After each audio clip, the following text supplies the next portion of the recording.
Bulatkan tekad kuatkan hati, negeri ini memanggilmu kawan. Belajar bergerak berbagi untuk negeri, guru penggerak majukan pendidikan. Guru penggerak menghamba pada murid, kreatif rancang pembelajaran. Hargai potensi, tingkatkan prestasi, lahirkan profil pelajar Pancasila. Belajar, bergerak, berbagi untuk negeri, kita menjalin kolaborasi. Belajar, bergerak, berbagi untuk negeri, demi bakti pada Ibu Pertiwi.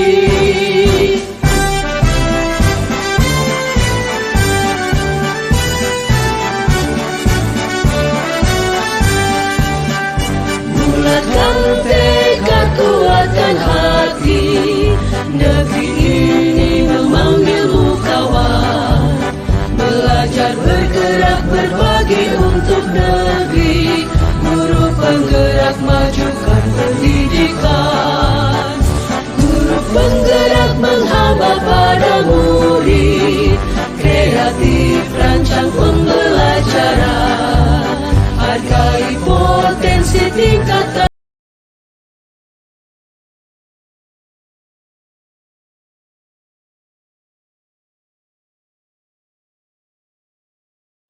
Waalaikumsalam warahmatullahi wabarakatuh. Maaf Bu Latifah, mohon izin saya CGP dapat tugas nih Bu, modul 3.1 pengambilan keputusan berbasis nilai-nilai kebajikan sebagai pemimpin. Jadi di sini saya mohon izin interview dengan Ibu untuk menanyakan beberapa pertanyaan. Boleh ya Bu ya? Boleh Bu, silakan. Iya. Langsung ya Bu ya. Gini Bu, selama ini ya Bu, bagaimana Ibu dapat mengidentifikasi kasus-kasus yang merupakan dilema etika atau bujukan moral? Ya. Terima kasih Bu Erni. Jadi kalau selama ini kami itu melihat dulu kasus itu, apakah dia misalnya kasus dilema etika itu misalnya melawan kebenaran, benar melawan benar, apakah benar melawan benar, apakah kasus itu benar melawan salah. Jadi seperti itu. Oh iya. Selama ini bagaimana ya Ibu menjalankan pengambilan keputusan di sekolah ini Bu, terutama untuk kasus-kasus di mana ada dua kepentingan yang sama-sama benar atau sama-sama mengandung nilai kebajikan Bu? Ya, kalau ketemu dengan kasus itu biasanya tiap kasus kan beda Bu Erni ya, tapi kami misalnya memberikan dulu satu kasus misalnya. Kami kalau dari siswa kami melihat dari berpihak kepada murid. Jadi kami karena kita sekolah ini kan lebih mengembangkan dari berpihak kepada murid. Pengambilan keputusan kami. Kira-kira Bu ya, langkah-langkah atau prosedur seperti apa yang biasa Ibu lakukan selama ini? Oh ya, jadi kami mengenali dulu nilai-nilai yang saling bertentangan. Kita ambil contoh dalam kasus siswa kami ya Bu Erni, ada siswa yang anak ini dari segi akademik kurang sekali Bu Erni. Nilainya kecil-kecil, laporan guru, kemudian di kelas juga tidak terlihat aktif, tapi di sisi lain anak ini berprestasi di bidang olahraga, dari ekstrakurikulernya membawa nama sampai ke provinsi, bahkan juga pernah ke nasional. Artinya di sini kami mengenali dulu nilai-nilai bertentangannya. Di satu sisi anak ini tadi kami omongkan lemah di akademik, di satu sisi di bidang ekskul dia bagus. Kemudian kami menentukan juga siapa yang terkait dalam ini. Dalam hal ini siswa dalam kasus yang pertama tadi. Kemudian kami mengumpulkan fakta-fakta yang relevan. Kami tanya dulu dengan wali kelasnya, kami panggil wali kelasnya apa sebenarnya yang terjadi di sini. Jadi dari wali kelasnya anak ini nilainya sangat kecil Bu. Dari guru-guru, laporan guru-guru kata wali kelas juga malas Bu. Jadi kami menentukan faktor-faktor yang bisa dijadikan pertimbangan Bu. Kemudian kami mulai dari mengumpulkan bukti-bukti ini, kami mulai untuk mencari apa solusinya, yang mana yang harus kami lakukan dengan berusaha untuk membuat keputusan. Jadi kami biasanya memanggil wali kelasnya, BK-nya, kemudian dengan pihak-pihak yang misalnya sudah wali kelas, kemudian misalnya wakil kepala sekolah. Akhirnya kami bisa mengambil keputusan dengan cara mempertimbangkan hal-hal yang sudah kami temui tadi. Iya Bu ya, berarti ada prosedurnya Bu ya. Hal-hal apa saja ya Bu ya yang selama ini Ibu anggap efektif dalam pengambilan keputusan pada kasus-kasus dilema etika yang Ibu jelaskan tadi? Ya, jadi ada beberapa, kita melihat memang kasusnya Bu ya. Kalau yang kasus yang kami beritahukan tadi bahwa di satu sisi dia lemah di prestasi akademik, di satu sisi dia bagus membawa sama sekolah, kami di sini memutuskan dengan rasa kasihan, rasa keadilan melawan rasa kasihan Bu. Iya. Jadi kalau melihat keadilan, rasanya tidak adil kalau anak ini misalnya memang harus tidak naik kalau dari ini, tapi kita kembali melihat prestasi anak ini sebagai dasar untuk bisa anak ini kita naikkan gitu. Iya, jadi ada Ibu punya solusi sendiri ya Bu ya. Oke. Lanjut Bu ya. Hal-hal apa saja Bu yang selama ini merupakan tantangan dalam pengambilan keputusan pada kasus dilema ini? Oh iya. Ini karena untuk kasus yang kami bicarakan ini tentu saja tantangannya berarti dari guru-guru yang langsung terjun ke istilahnya menghadapi anak di kelas. Dia tahu bahwa anak ini pemalas, sering tidur, sering meninggalkan sekolah. Jadi nilai dia ini sangat kecil dan beberapa guru, lebih banyaklah guru yang merasa tidak mau memberikan nilai itu karena memang anak ini dari hasil nilainya maupun kehadirannya sangat kecil. Jadi itu tantangannya dari dewan guru. Iya, dari dewan guru ya Bu. Lanjut ya Bu ya. Iya. Apakah Ibu memiliki sebuah tata cara atau jadwal tertentu dalam sebuah penyelesaian kasus dilema etika? Apakah Ibu langsung menyelesaikannya di tempat ya Bu ya? Atau Ibu memiliki jadwal untuk menyelesaikannya, misalnya bentuk atau prosedurnya yang seperti yang Ibu jalankan? Ya. Jadi kita melihat kasusnya ya. Kalau memang kasusnya itu tidak mendesak, biasanya kami punya prosedur, punya jadwal. Artinya misalnya kasus seperti kasus yang kami angkat ini, biasanya kami melalui wali kelas dulu, wali kelas yang menanganinya. Kemudian wali kelas misalnya menggandeng BK, berkonsultasi dengan BK. Nanti itu ada BK, ada panggilan 1, panggilan 2, dan panggilan 3, misalnya peringatan untuk orang tuanya tentang keaktifan, tentang prestasinya. Kemudian nanti baru BK melaporkan kesiswaan, itu baru ke kami. Itu kalau prosedurnya yang tidak terlalu mendesak. Tapi kalau masalahnya itu mendesak dan perlu segera ditangani, biasanya itu wali kelas langsung menemui kami dan kami akan membahasnya dengan staf itu yang kesiswaan dengan wali kelas, dan kami akan segera memutuskan untuk hal tersebut. Gitu ya Bu ya. Adakah Bu seseorang atau faktor-faktor apa yang selama ini mempermudah atau membantu Ibu dalam pengambilan keputusan dalam kasus-kasus dilema etika ini? Ya, sebenarnya banyak Bu yang faktor yang bisa membuat kami mengambil keputusan itu. Misalnya di sini yang paling berperan itu adalah wali kelas, adanya BK. BK ini punya sekali pandangan-pandangan yang perlu diperhatikan, dan adanya dewan guru yang istilahnya akan dirapatkan, dan yang paling penting adalah kami punya pengawas pembina yang bisa kami minta untuk memberikan pandangan, pendapat, jalan keluar dari masalah-masalah kami. Iya, baik Bu. Pertanyaan lagi ya Bu, dari semua hal yang telah disampaikan, pembelajaran apa yang dapat Ibu petik dari pengalaman Ibu mengambil keputusan dilema etika? Ya, jadi pembelajarannya yaitu dari kasus utama kasus tadi, kami berusaha untuk bertanggung jawab terhadap segala konsekuensi dan dari keputusan yang kami ambil. Jadi di situ apapun yang sudah kami putuskan, itu kami putuskan bersama melalui rapat, dan itu menjadi tanggung jawab. Apapun resikonya akan kami tanggung. Jadi Jadi itu merupakan tanggung jawab dari yang sudah kami putuskan. Itu yang menjadi timbangan kami. Timbangan ya. Oke. Terima kasih Ibu atas waktunya. Saya ucapkan terima kasih. Semoga Ibu kedepannya lebih sukses Bu. Amin. Sama-sama Bu Erni juga semoga menjadi lebih sukses lagi dan segala apa yang Bu Erni lakukan akan mendapatkan kelancaran. Amin. Baik, mohon maaf Bu, ada keperluan apa ke sekolah kami? Iya. Mohon maaf Pak ya. Saya izin Pak. Saya sengaja tadi nelpon Bapak, ingin ketemu Bapak. Saya ini Pak CGP angkatan 7 dari Muara Enim. Saya ke SMP Hidayatul Muqtadiin ini Pak, sengaja ingin menemui Bapak sebagai pimpinan untuk interview Pak. Iya, interview pengambilan keputusan berbasis nilai-nilai kebajikan sebagai pemimpin. Oke. Boleh ya Pak ya? Boleh. Maaf Pak mengganggu waktu Bapak. Iya. Ya, ini Pak karena Bapak juga banyak kesibukan, jadi saya langsung izin untuk interview Pak ya. Oke, silakan.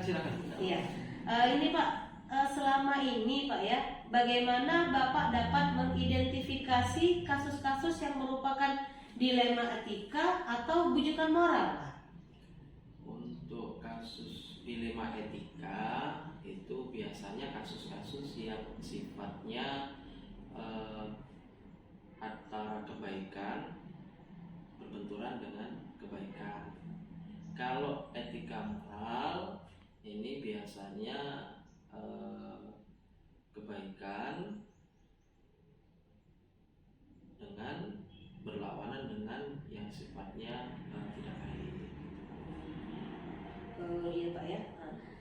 Selama ini Pak, bagaimana Bapak menjalankan pengambilan keputusan di pondok pesantren ini Pak, terutama untuk kasus-kasus di mana ada kepentingan yang sama-sama benar atau sama-sama mengandung nilai kebajikan Pak?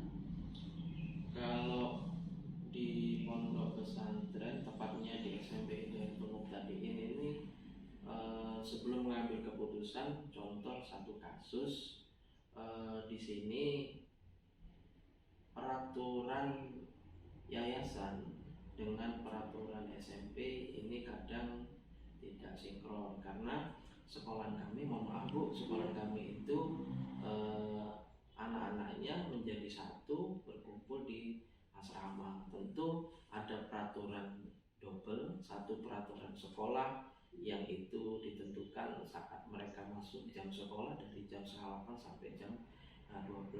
Nah, sisanya mereka itu ada di peraturan di dalam pondoknya yang seringkali berbenturan. Dan itu contoh seperti ini, dia melanggar kasus di pondok pesantren yang sangat berat, contoh mencuri, tapi tidak sekali mencurinya karena di beberapa pesantren itu juga dicatat berapa kali sehingga pihak pesantren atau pihak yayasan memutuskan untuk dikeluarkan. Nah, ini kadang berbenturan dengan pihak sekolah yang selama ini kami pegang, sehingga kita juga bingung. Kalau kita keluarkan ini tidak sesuai jadwal, kalau kita memaksakan untuk tidak dikeluarkan, seolah-olah kita tidak nurut yayasan atau anak-anak yang lain menganggap bahwasanya kurang bijak. Namun di sini kami tetap mengambil keputusannya yaitu berdasarkan nilai-nilai kebajikan universal, Bu ya. Tetap keputusan itu dikeluarkan, tetapi kami beri batas. Misal kasus ini terjadi di pertengahan semester 1, berarti untuk menyelesaikan dulu atau dipanggil orang tuanya, kita beri surat pindahnya. Kalau yayasan biasanya tidak mau memberikan, instruksinya tidak mau memberikan surat pindah itu.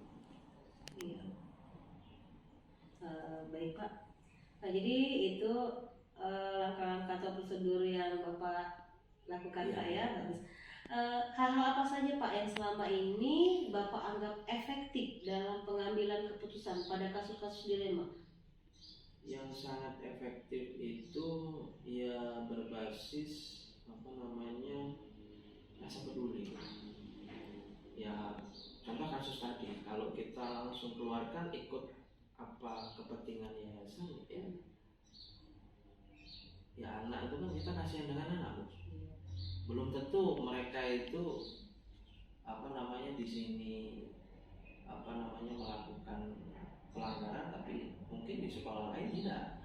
Maka itu tadi kami ada rasa kasihan, rasa peduli, sehingga itu tadi kita tetap panggil orang tua, berikan waktu ya sampai akhir semester atau diberi surat pindah. Oh iya, gitu Pak ya.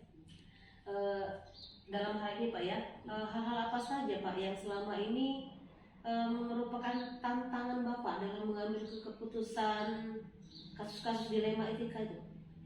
Ya, tantangannya satu bisa dikatakan kritikan gitu ya, kritikan dari beberapa warga sekolah, entah itu guru, orang tua murid, atau murid sendiri. Kok kenapa kasus tadi kok seolah-olah dibiarkan atau bagaimana? Itu tantangan berat. Namun meskipun berat, tapi kan ini bukan keputusan individu saya, kan tetap kami koordinasi dengan pihak-pihak tertentu. Iya, baik Pak. Apakah Bapak memiliki jadwal tertentu Pak dalam sebuah penyelesaian kasus dilema etika?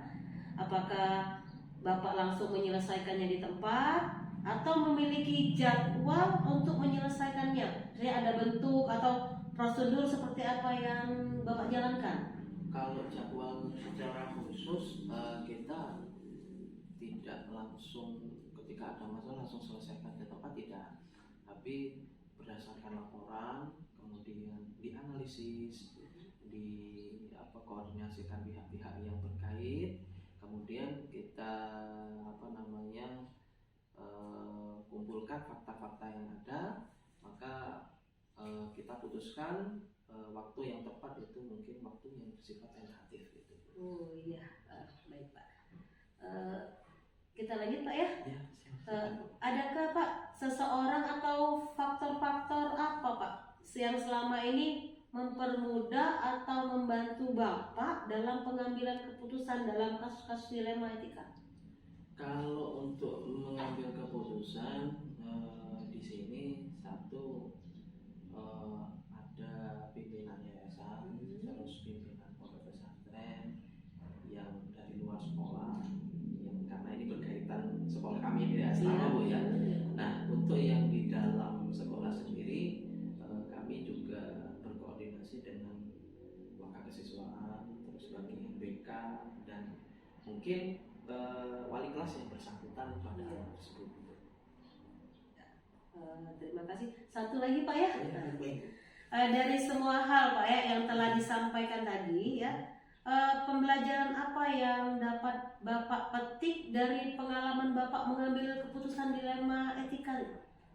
Ya, tentu pembelajaran yang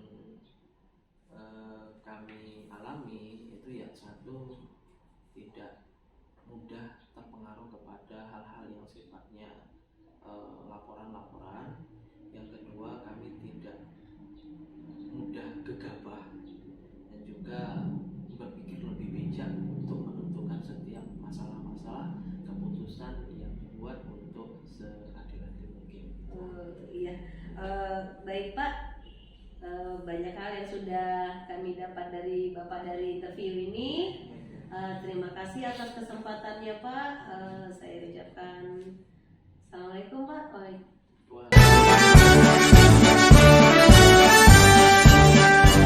Bulatkan tekad, kuatkan hati, negeri ini memanggilmu kawan. Belajar bergerak berbagi untuk negeri, guru penggerak majukan pendidikan. Guru penggerak menghamba pada murid, kreatif rancang pembelajaran. Hargai potensi, tingkatkan prestasi, lahirkan profil pelajar Pancasila.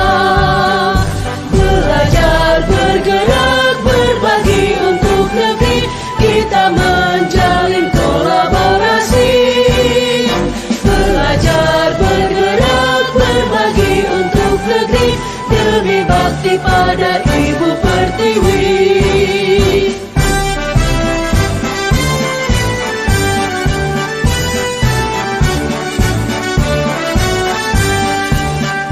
Bulatkan tekad, kuatkan hati, negeri ini memanggilmu kawan.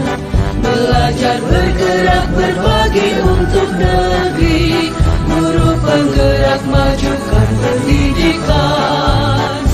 Guru penggerak menghamba pada murid, kreatif rancang pembelajaran. Hargai potensi, tingkatkan prestasi, lahirkan profil pelajar Pancasila.